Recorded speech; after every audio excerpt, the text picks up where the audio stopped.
Madame, Monsieur, merci de suivre l'actualité sur Business 24 Africa, c'est l'heure du journal. À la une de cette édition, dans le cadre du projet Emploi Jeunes et Développement des compétences, la Chambre nationale de métiers de Côte d'Ivoire a accueilli une importante mission de la Chambre de métiers et de l'artisanat Île-de-France. Nous irons à l'Institut de sécurité maritime interrégionale de l'Académie régionale des sciences et techniques de la mer, là où a eu lieu une signature de convention de partenariat avec le comité des pêches du centre du golfe de Guinée. Et la cérémonie de lancement officiel de la 18e édition du festival musical d'Anoumambo annonce plusieurs innovations. C'est dans un court instant, les détails supplémentaires.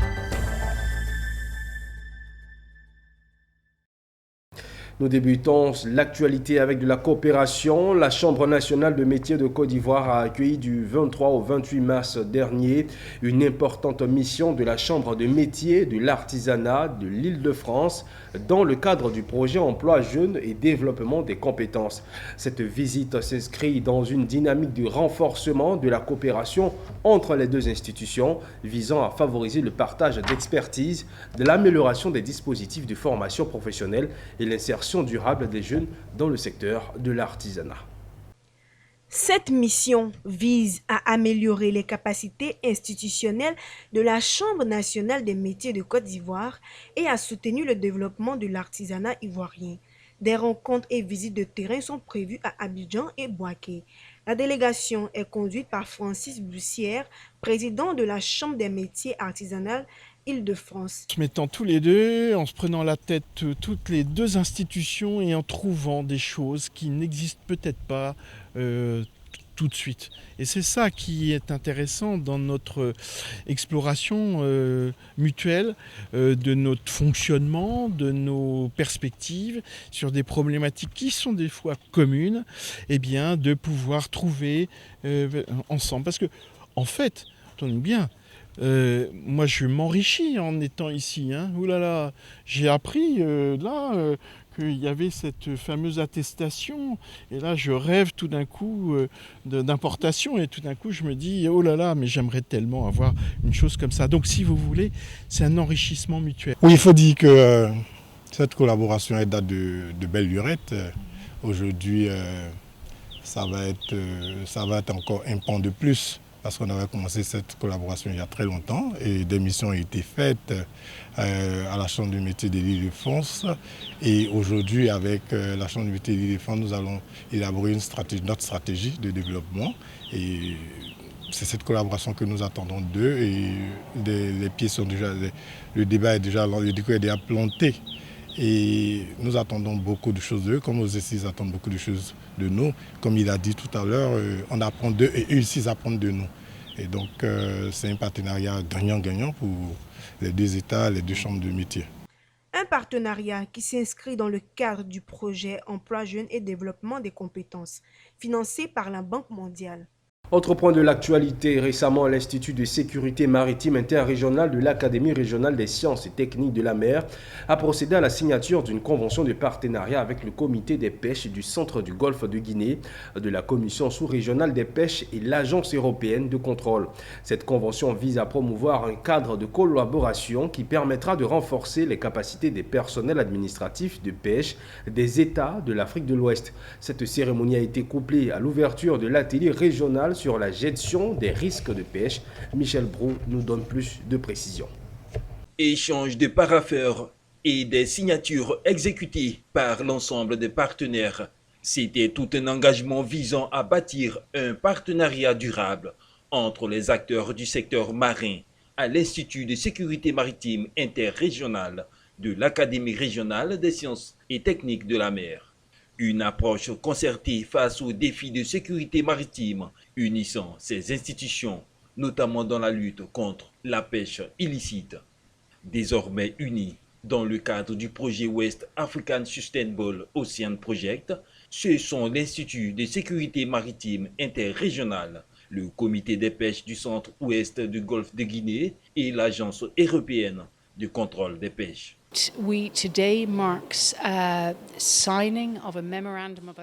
Nous sommes ici pour officialiser ce mémorandum très important parce que nous continuons à travailler ensemble pour le contrôle et les actions à mener pour la pêche en Afrique de l'Ouest. Je suis heureux et je suis comblé parce que la signature de ce partenariat vient consolider un accord qui préexistait déjà sous l'ancien projet PESCAO. Le travail qui a été fait, je pense, a été apprécié. Et c'est ce qui a conduit justement à la signature de ce second partenariat qui vient donc consolider notre collaboration, notre partenariat avec les différents acteurs du projet WASOP, que sont l'Agence européenne de contrôle de pêche et les 2 organisations régionales de pêche pour l'Afrique de l'Ouest. Dans le cadre du projet WASOP, il est prévu plusieurs formations et ces formations auront lieu à l'ISMI. Donc, il était important de signer ce mémorandum d'entente pour renforcer cette coopération qui a commencé déjà dans le cadre du projet PESCAO. Le projet WASOP est un projet financé par l'Union européenne, lancé depuis novembre 2025 pour une durée de 5 ans. Il couvre 15 États de la CEDEAO, en plus de la Mauritanie, et vise à préserver les ressources halieutiques, l'environnement et de développer l'économie. Et parlons lutte contre la corruption. Des journalistes d'investigation renforcent leurs compétences pour une lutte efficace contre la corruption en Côte d'Ivoire. Ils étaient plus d'une trentaine à prendre part à un atelier de formation. Prévu sur 2 jours, cette activité est une initiative de l'ONG Social Justice et la plateforme de protection des lanceurs d'alerte en Afrique. Les formateurs ont enseigné aux journalistes les moyens de dénoncer les crimes économiques, mais aussi les mesures de sécurité à prendre pour protéger leurs sources, à savoir les lanceurs d'alerte. Le reportage est signé Priscille Séan. Alerter, enquêter, collaborer, 3 piliers au centre de cette première session de formation. Dans la salle, l'attention est palpable. Les participants écoutent, questionnent et partagent leur expérience autour des stratégies de lutte contre la corruption en Côte d'Ivoire. Selon un rapport de l'ONG Transparency International publié en 2024, le pays reste fortement exposé à ce fléau.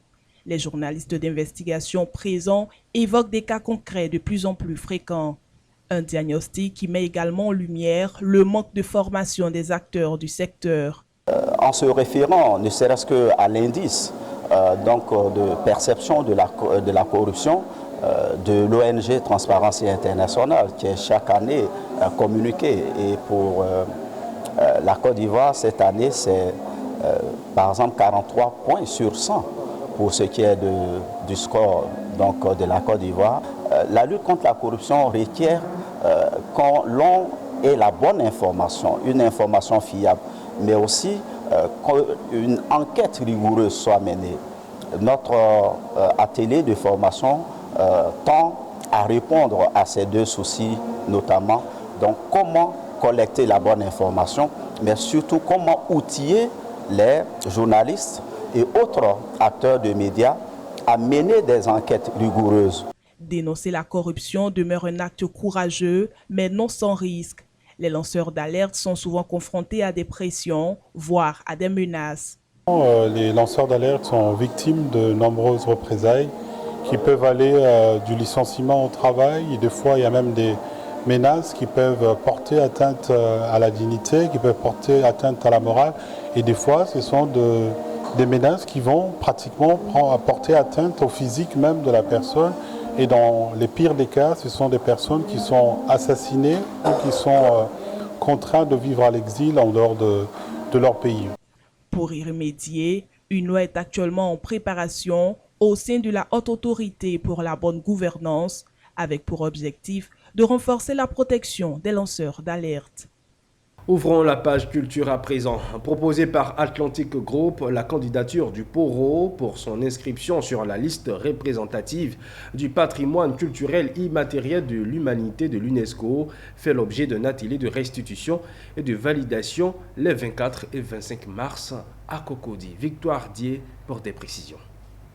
Dernière ligne droite avant le dépôt officiel du dossier. Acteurs institutionnels, experts du patrimoine et détenteurs de la tradition se sont réunis pour examiner en profondeur le formulaire de candidature du Poro en vue de son inscription au patrimoine culturel immatériel de l'UNESCO. Portée par Atlantic Group, cette initiative vise à faire reconnaître à l'échelle internationale cette pratique initiatique, véritable socle de transmission des valeurs sociales, éducatives et culturelles dans plusieurs communautés du nord de la Côte d'Ivoire. C'est la suite logique de ce que nous avons démarré il y a de cela 6 ans. Donc on a une biennale des arts et de la culture qui s'appelle le Festival Port-Lala, qui veut dire que c'est le temps du Poro. Donc c'est à la suite de la 2e édition, donc en 2024, que nous avons saisi l'UNESCO pour leur demander leur aide, ainsi que l'OIPC pour nous accompagner, pour formaliser et puis pour donc inscrire vraiment dans la durée, donc pérenniser cette initiative-là qui est le festival, et surtout pour les générations futures. Prenant la parole, l'envoyé de l'UNESCO a tenu à rappeler les exigences liées au processus d'inscription. Sachez, chers participants, que cela s'inscrit dans le choix stratégique de la Côte d'Ivoire, celui de la contribution du patrimoine culturel immatériel à la cohésion sociale et au développement durable de notre grande communauté. Dans cette perspective, cet atelier marque une étape importante. C'est pourquoi j'en appelle à la validation rigoureuse du formulaire de candidature du Poro. L'Office ivoirien du patrimoine culturel, structure technique et clé dans ce processus, intervient sous la tutelle du ministère de la Culture et de la Francophonie avec son accord et son accompagnement. Le processus d'inscription des biens sur la liste représentative suit un chronogramme établi qui comporte des étapes avec une évaluation très rigoureuse par une équipe internationale. En général, si le travail est effectué dans les délais, au bout de 2 à 3 ans, on peut boucler le dossier et atteindre les résultats. La vie même du Sénoufo, c'est l'identité du Sénoufo. Et ça fait plaisir quand au plan national, au plan international, une institution comme l'UNESCO s'intéresse au peuple sénoufo. À l'issue de cet atelier, les participants entendent finaliser un document consensuel et rigoureux, dernière étape avant sa soumission officielle. Une avancée significative vers la reconnaissance mondiale du Poro, symbole vivant d'un patrimoine à la fois ancestral et dynamique. Il s'est tenu dans la soirée du mardi 24 mars 2026 la cérémonie du lancement officiel de la 18e édition du festival musical La Noumambo au Sofitel Hôtel Ivoire d'Abidjan, avec pour invité d'honneur la République du Gabon. Cette 18e édition a pour thème « Intelligence artificielle, menace ou opportunité pour l'Afrique ». Alan Itoua. Intelligence artificielle, menace ou opportunité pour l'Afrique. Le festival musical d'Anoumabo, FEMUA, se tiendra du 28 avril prochain au 3 mai 2026 à l'INJS à Abidjan et Dimbokro, choisi comme la ville décentralisée de cet événement. Définie comme FEMUA de maturité, cette 18e édition a pour invité d'honneur la République du Gabon et connaîtra une innovation importante pour porter haut les couleurs de la Côte d'Ivoire et d'une Afrique unie à travers ses programmes.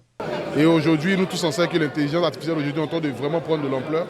Donc cela va permettre aussi à cette jeunesse et aussi à nos tout petits de pouvoir s'acquérir vraiment de qu'est-ce qu'est l'intelligence artificielle, quel est l'impact qu'elle peut avoir vis-à-vis de la société, vis-à-vis de cette jeunesse africaine et comment l'utiliser. C'est dans cette optique que nous avons bien accueilli cette invitation qui s'inscrit pour le Gabon dans le cadre d'une diplomatie culturelle en toute humilité pour venir apprendre, pour venir justement apprendre de cette expérience organisationnelle qui vient aussi faire découvrir sa culture, comme il a dit le commissaire.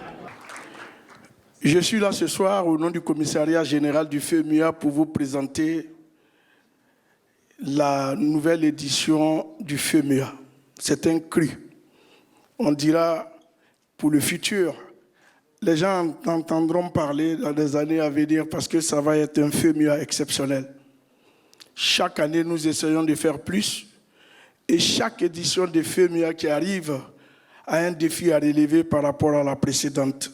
Les 10 artistes sélectionnés pour cette 18e édition sont Mewe de la Côte d'Ivoire, Dina Mwana de la République démocratique du Congo, Fatoumata Diawara du Mali, Didier Kedevara de la Côte d'Ivoire, L'Oiseau Rare du Gabon, les Garagistes de la Côte d'Ivoire, Black M de la France, Roseline Layo de la Côte d'Ivoire, Didi B de la Côte d'Ivoire et Youssou N'Dour du Sénégal.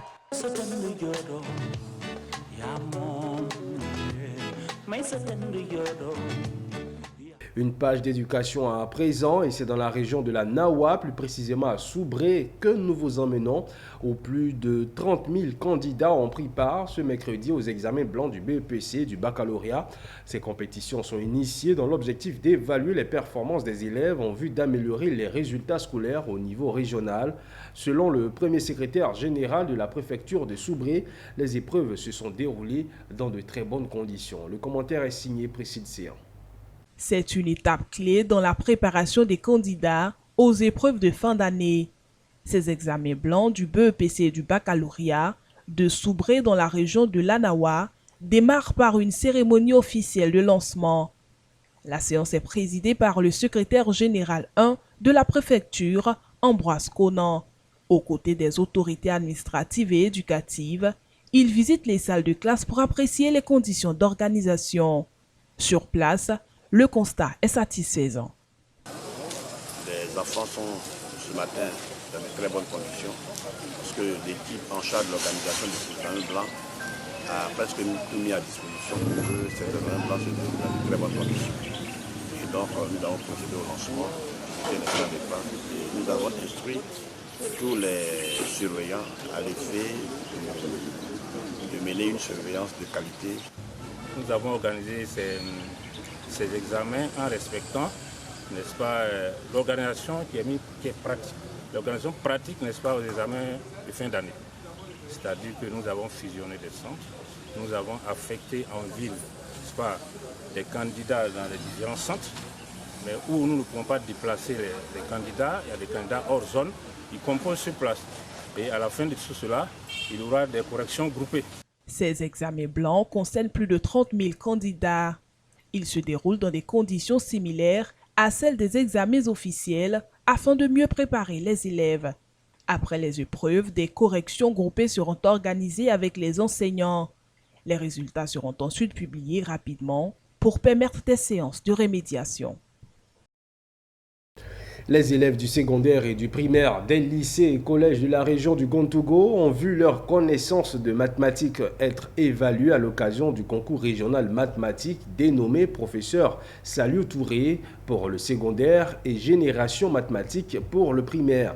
Cette compétition vise à promouvoir l'excellence et relever les talents de demain. On en sait plus avec Anissé Kouadio. Lycée moderne 1 et 2 de Bondoko, lancement officiel du concours régional de mathématiques pour les secondaires de la 6e à la terminale, toutes séries confondues, dénommé Professeur Saliou Touré et Génération mathématique pour le primaire. L'innovation majeure qui s'ajoute cette année à cette compétition destinée aux élèves de CM1 et de CM2. C'est une initiative de la Société mathématique de Côte d'Ivoire, la section du Gontougo, en vue de promouvoir cette discipline qui est les mathématiques et la culture scientifique auprès des élèves. C'est pour susciter vraiment de l'intérêt autour de cette discipline-là. Encourager et motiver les apprenants, les élèves à s'intéresser à cette discipline. Parce que les mathématiques sont à la base du développement. Ces élèves du secondaire de la 6e à la terminale et ceux du primaire des classes de CM1 et de CM2, disciplinés, appliqués et sérieux, avec une concentration maximum, se sont livrés avec plaisir à cet exercice. Et d'ailleurs, les mathématiques font partie de leur matière préférée. Je suis très heureuse et j'espère vraiment comprendre le sujet et gagner ce concours, comme tous les candidats ici présents. Je suis consciente quand même, j'ai développé des compétences qui pourraient me permettre de gagner cette compétition. Je participe à ce concours aussi parce que j'aime bien les maths. C'est vraiment quelque chose d'important pour moi. J'espère pouvoir comprendre les exercices et bien les traiter. Les proviseurs des lycées 1 et 2 de Bondoukou étaient aux côtés des responsables de la Société mathématique de Côte d'Ivoire à la section du Gontogo dans le cadre de cette opération qui vise la recherche perpétuelle de l'excellence. Tout ça fait qu'il y a de l'émulation et il y a de l'admiration, de sorte que ça suscite des vocations, ça crée une émulation. Je pense que si on a plus d'enseignants, alors on pourra développer la chose plus facilement. C'est environ 350 candidats qui prennent part à ce concours du secondaire contre 40 pour le primaire. À travers ce concours, la Société mathématique de Côte d'Ivoire, la section de Bondoukou, vise à renforcer l'amour des mathématiques auprès des élèves, créer des champions régionaux qui vont participer au développement de la Côte d'Ivoire de demain. Malgré les efforts du gouvernement et le conseil du café cacao pour l'enlèvement du cacao stocké dans les magasins de zone de production, des milliers de tonnes de fèves de cacao sont encore stockées dans plusieurs magasins. Le collectif des enfants de planteurs et des PCA de coopératives ont initié une tournée dans toutes les zones productrices pour non seulement s'imprégner du stock, mais surtout pour évaluer les tonnages non enlevés. Le reportage de Théodore Kanga. Des présidents de coopératives de producteurs de café cacao ont entrepris une tournée dans les 13 délégations régionales du Conseil du café cacao. Cette mission vise non seulement à s'imprégner du processus d'enlèvement des stocks de cacao entreposés dans les magasins, mais surtout à évaluer la quantité réellement inventoriée par le Conseil. Partout où la délégation s'est rendue, des milliers de sacs de cacao sont entassés les uns sur les autres depuis plusieurs mois. Les présidents de conseils d'administration et directeurs de coopératives plaident ainsi pour l'enlèvement du cacao stocké depuis le mois de décembre au prix borchon de 2800 francs CFA le kilogramme, comme indiqué. Aujourd'hui, en tant que responsable de coopérative, nous avons encore des stocks qui sont disponibles dans nos magasins. Donc pour cela, nous lançons un appel solennel au chef de l'État. L'appel que nous lançons au chef de l'État, c'est qu'il donne l'ordre au Conseil Café Cacao et l'OIA afin qu'ils enlèvent les stocks qui ont été inventoriés par le Conseil Café Cacao. Parce que nous avons fait une tournée dans toutes les régions, nous avons recensé les stocks, nous avons filmé les stocks et nous avons ici les stocks qui ont été inventoriés. Dans certains magasins, les gestionnaires sont contraints de remettre le cacao au séchage, bien qu'il ait été ensaché depuis près de 2 mois, afin d'éviter toute détérioration ou apparition de moisissures. Face à cette situation préoccupante, responsables de coopératives et planteurs renouvellent leur appel pour l'enlèvement rapide des stocks accumulés depuis décembre et janvier. Nous avons fait l'inventaire des cacao depuis fin décembre jusqu'à janvier. Et depuis lors jusqu'à présent, aucun de nos produits n'est sorti. L'appel que nous lançons, c'est de demander à l'État de Côte d'Ivoire pour qu'il nous vienne en aide. Dans les régions du Guémon, du Tonkpi et du Cavali, les producteurs disent vivre dans un profond désarroi et lancent un appel pressant au gouvernement. Sur le terrain, la tension monte entre coopératives et planteurs. Plusieurs producteurs qui ont déjà livré leur cacao attendent toujours d'être payés alors que le prix borchon de 2800 francs CFA le kilogramme leur avait été annoncé au moment de la vente. Aujourd'hui, l'évocation d'un nouveau prix estimé à 1200 francs CFA le kilogramme suscite incompréhension et inquiétude au sein de la filière. Donc aujourd'hui, le problème auquel on fait face, c'est comment faire pour que nos producteurs qui nous ont donné leurs produits à vente et qui sont rentrés dans ces nouveaux prix, nous puissions les vendre pour pouvoir rembourser leur argent. Malheureusement, le prix a changé. Nous passons de 2800 à 1200 francs. Donc il y a une marge pratiquement qui tourne, une perte qui tourne autour de 1600. Dans les régions du Haut-Sassandra, de la Maraoué et du Bas-Sassandra, tout comme dans l'ensemble des délégations régionales du Conseil du café cacao, les producteurs multiplient les appels en direction de l'État afin que soient rapidement enlevés les stocks de cacao entreposés depuis plusieurs mois dans les magasins. À Korogo, dans le nord de la Côte d'Ivoire, le programme d'appui au développement des filières agricoles vient de boucler un projet consacré à l'adaptation de l'agriculture aux effets du changement climatique. Durant 12 mois, plusieurs régions ont bénéficié d'actions visant à améliorer l'accès des producteurs aux informations climatiques et à promouvoir des pratiques agricoles adaptées aux aléas météorologiques. Les acteurs impliqués se sont retrouvés pour dresser le bilan et envisager les perspectives. C'est ce que nous dit Ouattara Daouda.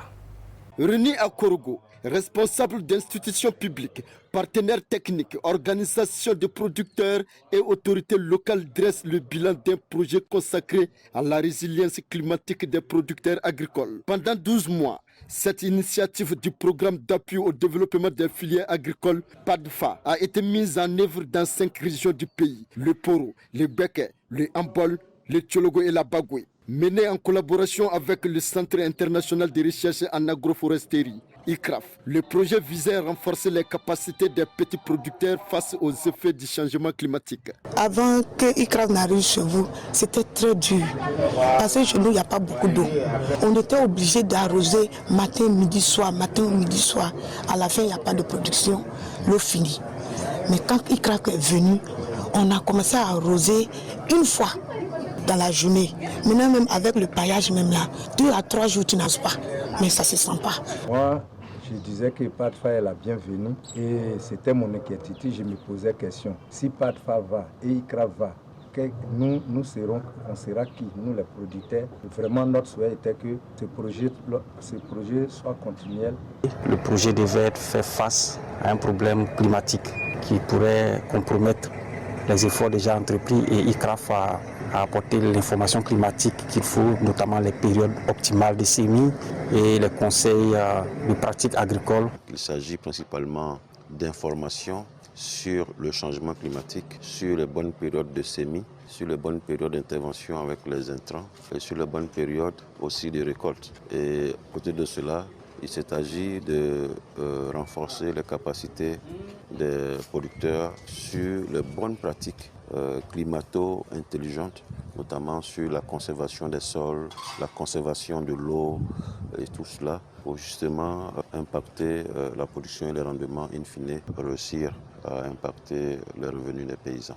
Selon les responsables du projet, les résultats obtenus sont encourageants. Les producteurs bénéficiaires utilisent désormais davantage les informations climatiques et adoptent progressivement des pratiques agricoles mieux adaptées aux réalités environnementales. Au-delà des résultats techniques, l'initiative a favorisé un cadre d'échange entre producteurs, institutions publiques et services techniques. Une dynamique qui contribue à renforcer la résilience du secteur agricole face aux défis climatiques. Et voilà qui met un terme à cette édition. Merci à tous de l'avoir suivi. Le programme se poursuit sur Business 24 Africa.